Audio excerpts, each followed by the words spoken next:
There's a clip from the show Family Guy where Peter Griffin drinks from a fire hose and he turns the fire hose on and you only see the spray going, and as soon as he turns it off, you just see his skeleton. And I just finished the prologue of Way of Kings by Brandon Sanderson. This lovely little novel. And I feel like that right now. I took a lot of notes and we're going to talk about all of them. I don't know if this video is going to be 10 minutes or an hour and 10 minutes. But I have a lot that I want to talk about. This prelude just swamped me with information. And I want certain clarifications. This is like, everything here is a read and find out. And I'll learn more about what it means to be, what the Stormlight really means and what it does. It's a weird power right now. Gotta say, maybe I was this confused in Mistborn to start.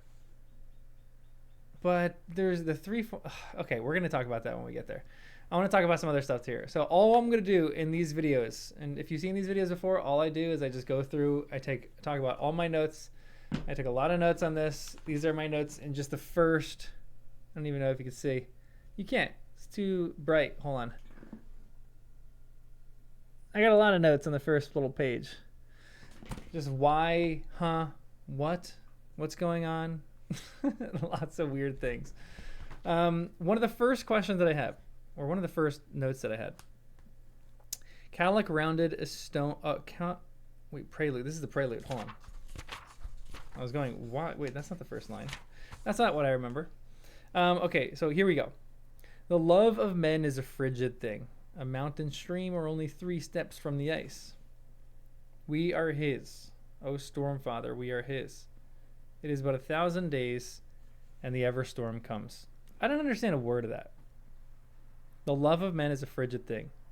Mountain stream, only 3 steps from the ice. Maybe this is a woman who just got scorned, who had a child. It says subject was a dark-eyed pregnant woman of middle years. The child did not survive. And so maybe she got scorned by her lover. He left, and it says, we are his, O Stormfather, we are his. It is but 1,000 days, and the ever storm comes. And she's calling for... The Stormfather seems like a deity. I'm guessing it's a deity or a god. And then all of a sudden it jumps me into things. This is a weird first paragraph, or there's a weird first sentence in this book. It simultaneously gives me a lot of information and doesn't give me any information. Zeth, son,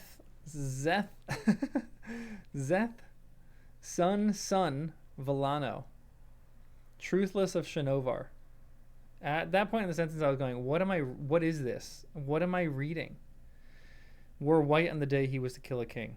No, that's a good second half of the sentence. I don't know what the first half of the sentence means, but as soon as we hit the second half, I'm going, oh, all right. He wore white on the day he kills a king. Really fascinating stuff. I'm guessing son, grandfather? Maybe second son? Maybe just son, and this is how they say you're a son of someone. I don't know, but that's weird. But it is a good first line, but what is going on? I don't know. What is a truthless? I mean, we got a little bit of information on that, but that's one of my biggest questions, what a truthless is. I don't know. I'm going to have some more guesses on different things as we go on throughout this, but there's a treaty signing celebration going on right here. And there are people who are the Parshendi, and they're about to assassinate the king. They're about to end this treaty only 1 hour into its signing. And so Seth steps around Dalinar Kholin, the king's fully built, his own brother. He steps off by Jasna and Elhokar. Now, I think naming in novels is very difficult to do, especially in a fantasy novel. Naming in fantasy novels has to be one of the hardest things. Some of these names I think are great. Some of them are just it seems like he takes the alphabet and throws it on a wall, and whatever letters stick, those are the letters that he goes with. Maybe this is all fantasy literature. I haven't gotten into deep fantasy literature. This to me, I've gotten into Lord of the Rings and Harry Potter, but that's different level of fantasy than this. I don't know the levels of fantasy, but yeah, that's a different level of fantasy. There's two different kinds of these beings that we came into contact with: music prin, and then what was the other one? Fear prin, fear sprin, fear sprin, and music prin, music sprin. Music sprin, and they're these little, it says they take the form of these tiny spirits, taking the form of spinning translucent ribbons. And the fear sprin are like these violet shaped things. And then in another section, the fear sprin are like these globs that kind of form around the door, which is weird. I don't know what the heck that is. But these little creatures are weird. I don't know if this is going to be important or not. Music spren. I guess the spren is the creature, and then there's all sorts of other creatures that like are kind of in the same family or genus or whatever that is. It says this. One of my notes here is why. They did not seem offended. They did not seem angry. And yet they were going to break their treaty of only a few hours. It made no sense. But Seth did not ask questions. Why are they breaking their treaty after 2 hours? It seems like a showboaty thing to do. I don't know why they're doing this, but it seems like they want this to be seen and known. The Parshendi, and again, there's like a ton of things. These, like, there's a Parshendi, Parshman, Alethi. Like, I'm still kind of in the weeds in the thick of all of what's happening here. I don't know or understand fully what is going on. Oh, there's a cardinal. That's cool. But the Parshendi are like these. They have black skin with marbled red in their skin, which is kind of cool. What does that look like? I have like a weird visualization of that. It's kind of cool. Like a little bit like Darth Maul-ish, but kind of different. Okay, I'm gonna have critiques and praises of Sanderson's writing as I talk about this too. One of the praises that I have is the first line is really good. I think the first line of this prologue is actually really interesting and good. There's something that I don't like with Sanderson's writing. I think that this book in general is so far better written than Mistborn. Like, he does certain things that I think are more interesting. Like, his sentence structure varies. It's a bit more risky, the things that he's trying to do in his writing, but he has one sentence that I got frustrated at. He said, they held sapphires. Oh, okay. So it says, at the edge of the room, he passed rows of unwavering azure lights that bulged out from where the wall met the floor. They held sapphires infused with stormlight. Profane. How could men of these lands use something so sacred for mere illumination? Worse, the Alethi scholars were said to be close to creating new shard blades. So there's two things that are happening here, or in both of these sentences. Sanderson is telling rather than showing. And I wanted him to show, like, yes, you have to do a fair amount of telling in your novel, but this is one of the first instances where I was sitting there going, I wish that this was different, and I wish that he would just show me how this guy thinks this is profane, rather than just say, through this guy's thoughts, profane, this is profane. Because this guy would obviously recognize this as profane, but I kind of just wish it was just different. I wish Brandon Sanderson would do a bit more showing than telling. And there's one other critique that I'm going to talk about with Sanderson that I have in the prologue right here that I'm going to mention. And this has been my critique even for Mistborn, but we'll get there in a bit. I have lots more questions and lots more things that I want to talk about. Okay, so we have the shard blades. Now, the shard blades are really interesting. I'm going to talk about them more as we go because there's more information that we get of the shard blades later on. But the 10 swords that we had of the heralds in the prelude are more powerful than the shard blades, even though the shard blades seem pretty dang powerful and really interesting. But they're not those 10, I don't know what those were called, those swords. I guess they were just normal swords infused with something else cool. But the shard blades are really interesting. I'm going to talk about them more in a bit because I have more notes on them when Seth kind of pulls out his shard blade, because there's some cool stuff going on there. We have the this is one thing that I think Sanderson is actually really good at, including small little details in there that you probably forget, but things that kind of catch me and make me think, is he putting in the scene here for a reason? He has one sentence that says, when he's talking about the The women of the Alethi. He says, the left sleeve of each dress was longer than the right one, covering the hand. Alethi had an odd sense of propriety. And I was thinking during that sentence, is this propriety or is this something else? It seems like they're covering up their hand, their left sleeve of their dress, maybe for a different reason than just propriety, or maybe it is propriety, and that says a lot about their culture. It's a weird little tradition, but it's a fun thing that he's doing, adding traditions to these things. This is kind of how you build a world.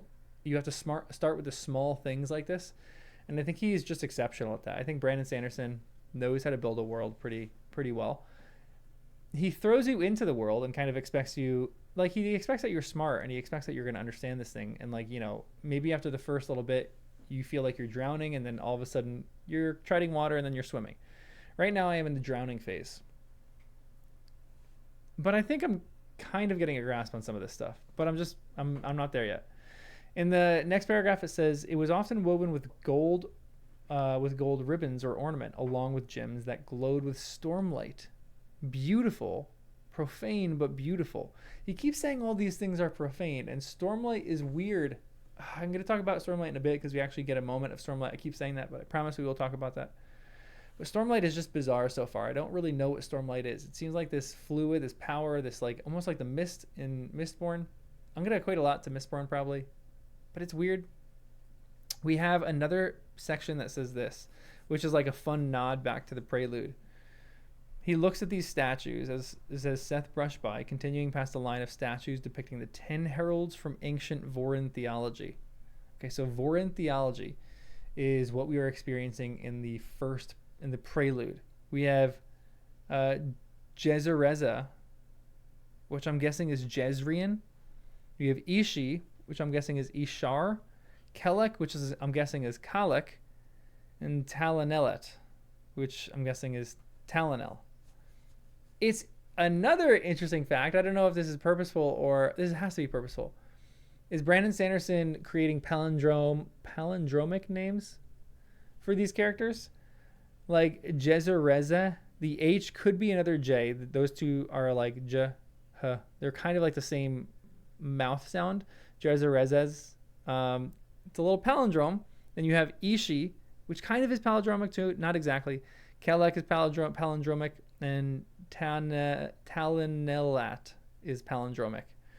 So I think it's kind of fun how he picked all these palindromic names. I'm curious if that's going to be part of the story at all. Like, these characters have these palindromic names because they're like, you know, the alpha and the omega or something like that. Or they're like, they have like a cyclical nature. And I think that's a good thing that he's doing if it contributes to the story, because he's actually putting the meaning in their names itself, which I think is a good thing to do as a writer. I love that. But Vorin theology here, I don't really know what Vorin means. I'm guessing Vorin is these beings, these heralds. Maybe they're the person that they serve is Vorin. I might have missed that in the prelude. I don't think it talked about who they were like serving, what their god was. But I don't know. Next paragraph it says, the hallway here curved to the right, running around the perimeter of the dome palace. They were on the king's floor, 2 levels up, surrounded by rock walls, ceiling, and floor. That was profane. Stone was not to be trod upon. But what was he to do? He was truthless. He did not master. He did as his master demanded.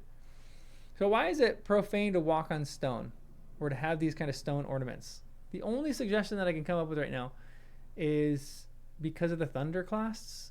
Is there some kind of being relation to the thunderclasts that we had at the first, where they're kind of made of stone?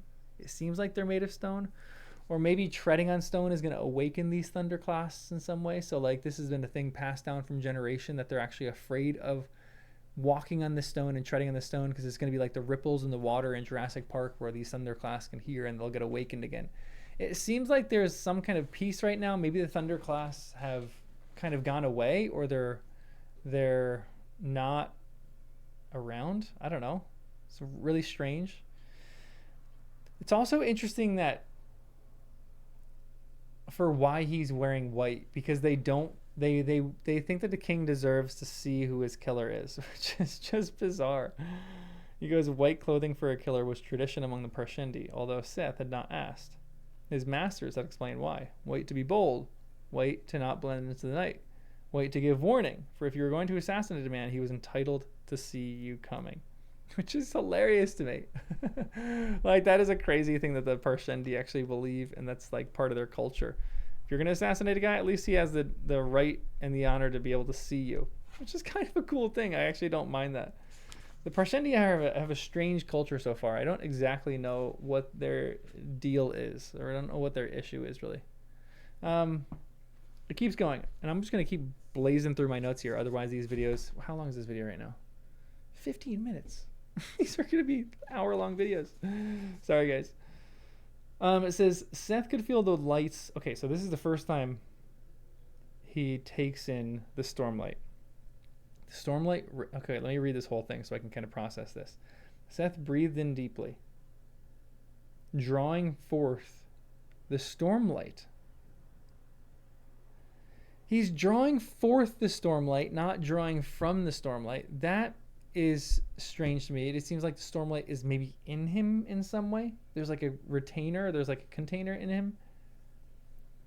It streamed into him, but yeah, it streams into him. Siphoned from the twin sapphire lamps on the walls. Sucked in as if by deep inhalation. So to me, it seems like this. And maybe I'm reading this wrong. I guess the word forth could be used differently.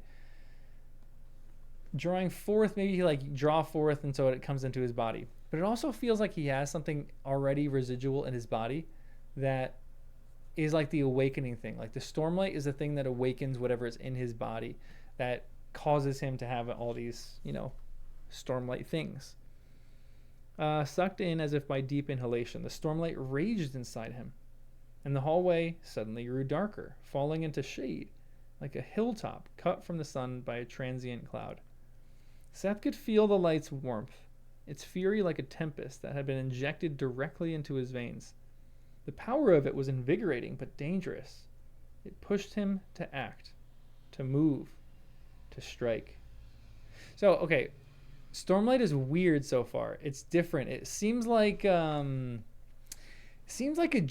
to some extent, but like a war drug that like causes people to go kind of feral and insane. I was watching, I don't remember all the names of the things in this show, but I was watching, I'm not even gonna be able to remember the show. Oh crap, this is gonna bother me. It's the League of Legends show. It just came out. Anyway, there's this substance in them that people inject into their bodies and they become like Hulkish. They become like crazy. And it's like a drug for some people, but it's also supposed to be like this performance enhancing drug almost. Stormlight feels like a PED, like a performance enhancing drug. Crap, what's the name of that show? Why can't I think of it? Arcane. There you go. Arcane. It feels like that. It feels like some of the arcane magics here, or the arcane like sorcery here, or whatever it is. The power was invigorating but dangerous. Why is it dangerous? Can it push you over the edge in some way? It pushed him to act, to move, to strike. So maybe that's that's the danger. It will push you to act or to move or to strike. It pushes you into certain things. So if you're taking this or you're breathing this in or you're taking it into your body or you're drawing forth on it or whatever it is, maybe the thing is going to cause you to just act, and sometimes action might not be the best thing to do. I don't know. It's weird. Okay, we have some other things. Ooh, I love this. This is a great line. Sanderson is... Okay, so one thing that Sanderson is doing better in this book than in others is he is surprising me with certain things that characters say. He goes, What are you? The guard's voice has lots of certainty. Spirit or man? What am I? Seth whispered, a bit of light leaking from his lips as he looked past the man down the long hallway. I'm sorry. That was a great line. Like, I thought he was going to say, like, oh, I'm inevitable, or I'm like, whatever these like great I am lines are. But he goes, I'm sorry, which I think is a cool thing about Seth. After this, we have the first bit of what this thing does, and it is basic lashing. So the Stormlight invigorates within him these three ways to create lashings. You have a basic lashing. What are the other ones? Basic, I wrote this down. A basic lashing, a full lashing, and a reverse lashing. A basic lashing, I need help on this. So if you guys actually, I'm probably gonna read more and figure this out as I go. But this was a basic lashing, first of the three kinds of lashings. It gave him the ability to manipulate whatever force, spren or god. So he can manipulate. He can't manipulate humans, but he can manipulate a force. The spren, which are the music spren or the fear spren. I'm sure there's tons of other spren out there. Or God? It was that held men to the ground. Oh no, so okay, sorry. I'm misunderstanding the sentence. There's a force that holds people to the ground. So gravity. God. The god of gravity. With this lashing, he could bind people or objects to different surfaces or in different directions. So this one feels like he is creating individual gravity for people. Like the way he was using this, it's like he puts this on someone and all of a sudden he lashes them to the floor and they have the world flipped upside down and they are like that while another person is lashed to their gravity. So it's like he's creating these like little anti-gravity chambers for these people that they're bound to the gravity based on wherever they go. I think seeing this in person would be really fun. Like I think an animated series on this would actually be really fun to see what kind of things that he does, or like what kind of things the animators would do to create this. I feel like you have to make it so Seth would be central and like none of his gravity would change, but like the world itself would change. I feel like that'd be kind of cool seeing this in focus. With this lashing, he could bind people or objects to different surfaces or in different directions. So I feel like I kind of understand basic lashing, but it's a little bit abstract in my head still. It's a little bit like all over the place. I don't know what this means. I need to see it more. So yeah. Lashing the poor man to the ceiling. And my note here is it's like individual gravity for each person. My other note that I have is this is weird. And then we have this, which I think is another cool thing. At the 10th beat of his heart, the shard blades to me are the coolest things. And I just wrote a note that said in this, cool. At the 10th beat of his heart, his shard blade dropped into his waiting hand. It formed as if it condensed from mist. Mistborn. Water beating along the metal length. His shard blade was long and thin, edged on both sides, smaller than most others. Seth swiped it out, carving a line in the stone floor and passing through the second guard's neck. So with this, shard blades are cool. There's 10 beats of the heart. I feel like the heralds are the people that gave the shard blades initially, because these shard blades are by the 10th beat of the heart. I think 10 is going to be an important number in this novel, whereas there's 10 of these heralds, and so on the 10th beat of your heart, your shard blade just drops into your waiting hand. That is such a cool thing. Like I can see it kind of like forming out of the mist and all of a sudden like materializing in your hand. That is a really cool invention that Sanderson created, and I'm a big fan of that. Like again, I think I'm gonna have qualms with his writing, but with how he structures and creates things, there's a coolness factor that I think Brandon Sanderson has, which I like. The shard blade, okay, as always, the shard blade killed oddly, though it cut easily through stone, steel, or anything inanimate. The metal fuzzed when it touched the living skin. It traveled through the guard's neck without leaving a mark. But once it did, the man's eyes smoked and burned. They blackened, shriveling up in his head, and he slumped forward, dead. The shard blade did not cut living flesh. It severed the soul itself. But the soul itself is not inanimate. That's the thing that's weird to me. Is the soul inanimate? Is a soul an inanimate thing? Like, this is the thing that I think is too abstract for me. I'm like not an abstract thinker, and so I can't really conceptualize what a soul is. But a body, I guess it can't cut through a living body. It cuts through a limb, or it can, but it cuts through a limb and then leaves the other thing blackened and dead, which seems like it can cut through it all right. Like, what's the difference between those two things? Again, I have to see these things in action more before I can actually like understand them more. I only saw them a few different times in this. Okay, so we have a violet fear spren crawled out of the stone ceiling around him. Another line that we have. The things Seth hadn't been seen, the things Seth did hadn't been seen for millennia. Histories from those times were all but non-existent, and the legends were horribly inaccurate. So it's interesting that he can actually draw on the Stormlight. I'm curious how many people in this novel are going to be able to do that if he's the only one. I feel like it's going to be very similar to like a Mistborn where Seth might think that he's the only one. But it does say that no one has seen this for millennia. So maybe in this region, no one's really seen this. So I don't know. It's going to be interesting. He took a deep breath as he ran, drawing in stormlight from the lanterns. His body came alive with it, and his speed increased. The muscles burst with energy. Light became a storm inside of him, which is great. Storm light, light becomes a storm. That's the greatest definition that he has of that. I really love that, and that's going to probably be the way that I understand this from now on. That the light you are drawing on, you put it into your body in some way, and it becomes a storm inside of you, which I kind of like. That's my note on that. So we have reverse, basic, and full. Full is strange to me. Full seems like you take the stormlight. Like the stormlight feels like an actual object. You take the stormlight and you can put it on something and it binds that. And that binding can hold, it's like 100 people holding on something.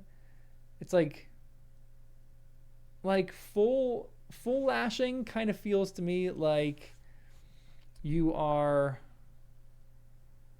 Full lashing to me seems like you're using like super glue or Gorilla Glue. Like you're closing a door with Gorilla Glue and you're like all of a sudden good. It says Seth lowered his shard blade, standing among the cinder-eyed corpses. Here in Alethkar, men often spoke of the legends of mankind's hard-won victory over the Voidbringers. But when weapons created to fight nightmares were turned against common soldiers, the lives of men became cheap things indeed. Which is interesting because it feels like the shard blades were originally created for a good purpose and now they're kind of corrupt and tainted. It's a weapon designed to slay dark gods, a larger counterpoint to the one Seth carried. So the other shard blade that this other guy has, the king has, which we don't know is a king yet. But this other, it is a king. He has this shard blade, and his shard blade is huge, and it's a weapon designed to slay dark gods, which seems interesting because I thought shard blades weren't for that purpose. I thought shard blades are gods inanimate. Like, the idea of this sword is just throwing me for a loop here. It seems like it's supposed to cut inanimate objects, but also be a god slayer, but not cut the flesh of humans, but also, yes, they're killing the flesh of humans. Do the swords get weaker for any flesh that they cut? I don't know. Lots of weird things. Again, this is like the fire hose that I'm drinking from right here. There's like too much going on. Okay, here's my second complaint about the writing of Brandon Sanderson before we kind of touch on some of the last little final things. I'm trying to speed this up so we're not doing this for 45 minutes. I still do not like the fight scenes that Brandon Sanderson writes. I find them very laborious. I find them like very marvelly, which they have. I mean, some people probably love them. Some people, when they read them, they're like, oh, this is so fun. I could visualize everything in my head. I just want to skip past all the fight scenes that he has and just get to more of the conversations that characters have in their head. I want to get more to the conversations that they're having with each other, how he's moving about the room, like the emotional beats of this. I could kind of care less about how a person lands when they are fighting, like how they're manipulating the room. But this all is very important for understanding how the stormlight inside of him works. But there's a note that he said, or that Seth thinks, this is taking too long. And my note is, that's my thoughts exactly.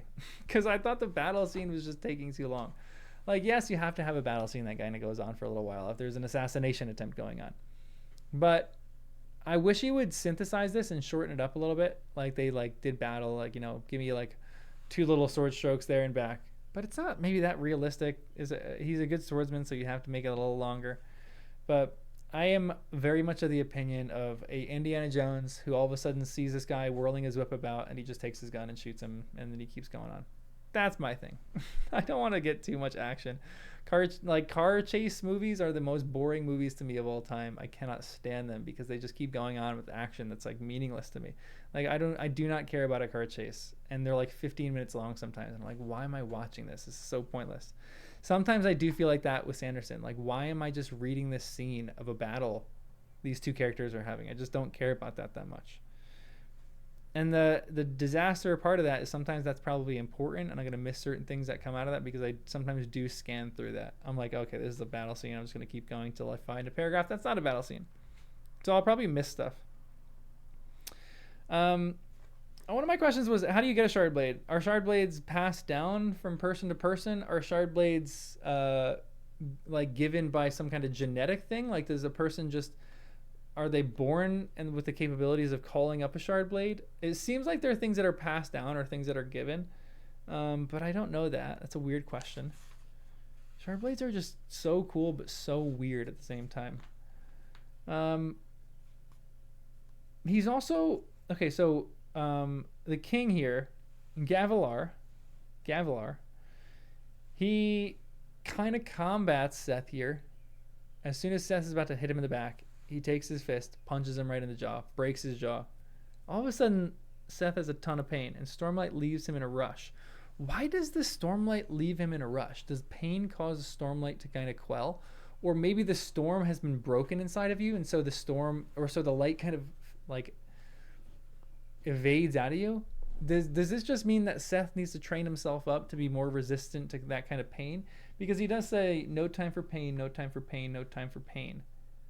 He's thinking that. So I'm going, does pain snap you out of the storm that is raging within you? And do you need to be able to conquer your pain so that you can continue to keep the storm within you? I don't know. But the weird questions that roll around in my head. And then two last things before we finish. This. Parshendi. That makes no sense, Gavalier coughed. Hand quivering, reaching toward his chest, and fumbling at a pocket, he pulled out a small crystalline sphere tied to a chain. You must take this. They must not get it. He seemed dazed. Tell my brother. He must find the most important words a man can say. He must find the most important words a man can say? Brother, you must find the most important words a man can say, Seth writes down using blood, which is crazy. With that, Seth escaped into the night. He left the king's shard blade.